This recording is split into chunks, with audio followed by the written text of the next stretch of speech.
Baik, Assalamualaikum warahmatullahi wabarakatuh. Perkenalkan saya Ita Setiani, NIM 1923035. Di sini saya akan menjelaskan atau mempresentasikan hasil review video dari berita yang dikirimkan di Edlink mengenai UTS Manajemen Aset dan Liability Management, di mana review videonya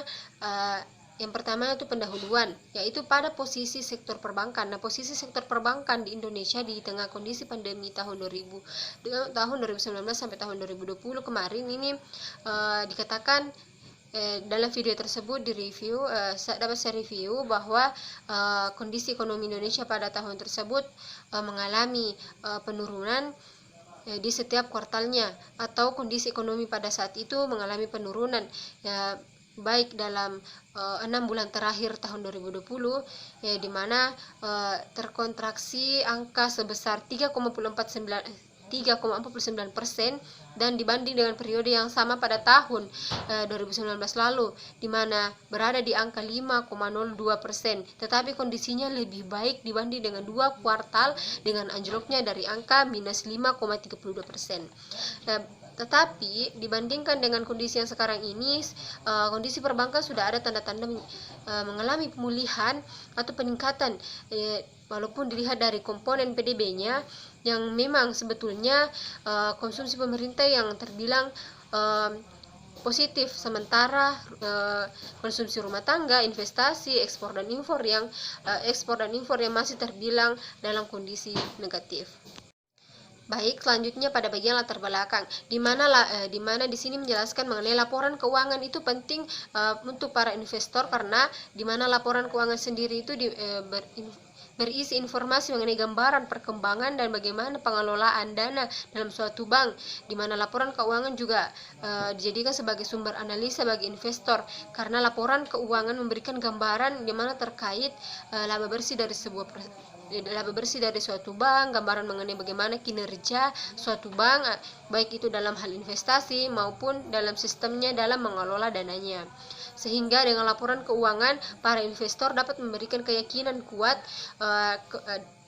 untuk berinvestasi dalam suatu bank, karena dengan menganalisa baik-baik dari laporan keuangan suatu perbankan atau perusahaan, maka dapat membuat para investor itu yakin bahwa dengan menginvestasikan dananya kepada suatu bank yang memiliki laporan keuangan yang baik, maka itu akan menguntungkan para investor, sehingga para investor pun yakin untuk menginvestasikan dananya untuk mendapat keuntungan pada perusahaan dengan laporan keuangan yang baik. Nah, adapun laporan keuangan dalam suatu perbankan dapat meyakinkan atau menarik para investor, karena dengan melihat kinerja perusahaan dalam laporan keuangan pada suatu perbankan tersebut, di mana laporan keuangan tersebut dapat memberikan gambaran atau nilai bagaimana perusahaan tersebut atau bank tersebut mengelola dananya dengan baik, kinerjanya bagaimana dalam mengelola dananya, sehingga dengan laporan keuangan tersebut memberikan nilai kepada para investor bagaimana kinerja dan perkembangan dari perusahaan dalam menyalurkan dana, mengembangkan dana, dan mengelola dananya, sehingga dapat meyakinkan para investor untuk menyalurkan dananya atau menginvestasikan dananya kepada perusahaan yang memiliki laporan keuangan yang baik. Jadi dari para investor yang mengetahui atau telah menganalisa laporan keuangan dari suatu perusahaan, di mana jika hasil informasi yang didapatkan dari laporan keuangan suatu perusahaan tersebut, di mana laba bersihnya selalu mengalami peningkatan atau tumbuh, maka tentu akan menarik para investor untuk menginvestasikan dananya pada laporan keuangan tersebut yang mengalami laba bersih yang selalu meningkat dan selalu tumbuh pada setiap kuartalnya. Selanjutnya pada pembahasan, di mana pembahasan kinerja bank beraset jumbo dari link berita yang telah saya dengar, dari mana di sisi kredit dan DPK yang disalurkan, di mana pada saya ambil sampel dari Bank BRI. di mana total aset BRI yang mencapai 1.447,85 triliun atau mengalami kenaikan 10,9% secara tahunan, di mana kredit yang disalurkan, sisi kredit dari BRI ini, sisi kreditnya ya pada kuartal pertama pada tahun 2020 ini, kemudian dilihat dari kuartal keduanya itu mengalami sedikit penurunan dari angka 930,73 triliun rupiah menjadi 22,97 triliun. Dan tetapi kabar baiknya juga dapat dilihat dari kuartal ketiga yang dimana angkanya mengalami kenaikan sebesar 12,38 menjadi 935,35 triliun rupiah. Bahkan jika dibandingkan dengan kuartal 3 tahun 2019,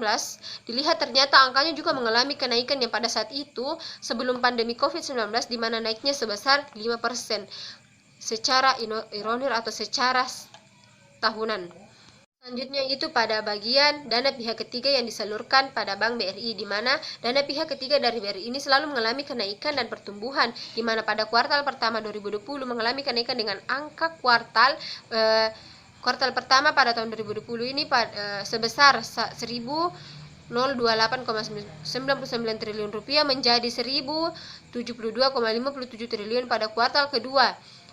Kemudian pada kuartal ketiga pun mengalami kenaikan sampai tembus angka 1.131,93 atau bertambah 59,4 triliun rupiah dari periode sebelumnya, dan kemudian melesat sampai 18% periode yang sama di tahun yang lalu. Selanjutnya pada bagian penutup, di sini saya menyimpulkan rekomendasi kepada pihak manajemen bank tentang kebijakan yang tepat untuk mampu bertahan di tengah berbagai tekanan dan masih mampu untuk mencatat pertumbuhan yang positif bagi perbankan di tanah air ini. Jadi rekomendasi saya dapatkan dari pemahaman dari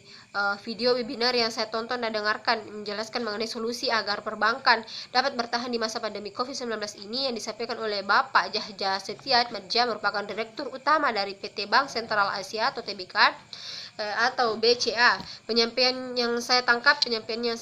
dari beliau itu, Bapak Jahja sendiri melihat himbauan dari masyarakat agar kegiatan-kegiatan dari perbankan dapat membantu masyarakat terutama dalam pembiayaan. Himbauannya seperti meringankan cicilan, himbauan untuk melakukan pemotongan bunga. Intinya di sini dikatakan oleh Bapak Jahja bahwa untuk melakukan restrukturisasi tentunya ada yang positif dan ada negatif. Pada awalnya memang khawatir untuk melakukannya, tetapi hal ini sudah dijalankan dan ada pengalaman dari Bank BCA ini sendiri bahwa nasabah dengan korporasi yang diberikan pengurangan bunga dari 1 sampai 3%, dengan itu mereka sudah bisa atau sudah mampu melanjutkan kreditnya. Kemudian juga ada yang memang perlu dibantu dengan memberikan jangka waktu yang diperpanjang dengan cicilan yang ringan, dan ada juga yang stop cicilan sementara sampai 3 sampai 6 bulan, tetapi kemudian akan disusulkan dengan biaya atau disusul dengan bunga yang tetap normal. Jadi proses proses ini benar-benar sesuai dengan kemampuan para nasabah. Jadi proses ini begitu mendalami keadaan nasabah yang akan didalami satu-satu. Jadi proses ini tidak menutup kemungkinan untuk disamaratakan, karena jika memungkinkan pun maka akan diusahakan dilakukan pengumpulan informasi secara mendalam dari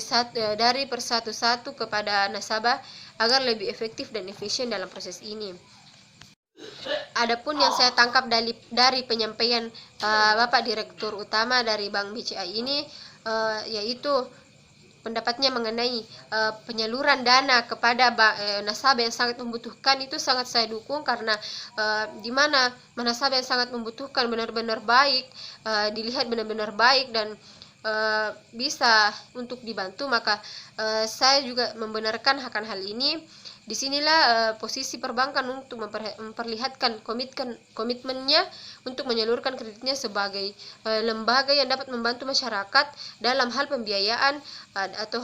atau dalam hal pendanaan. Di sini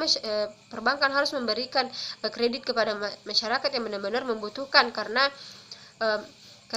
masyarakat yang benar-benar membutuhkan ini dapat dibantu dan dapat terbantu pula dengan adanya bank sebagai penyaluran dana. Sekian dari video saya, kurang lebihnya mohon dimaafkan. Assalamualaikum warahmatullahi wabarakatuh.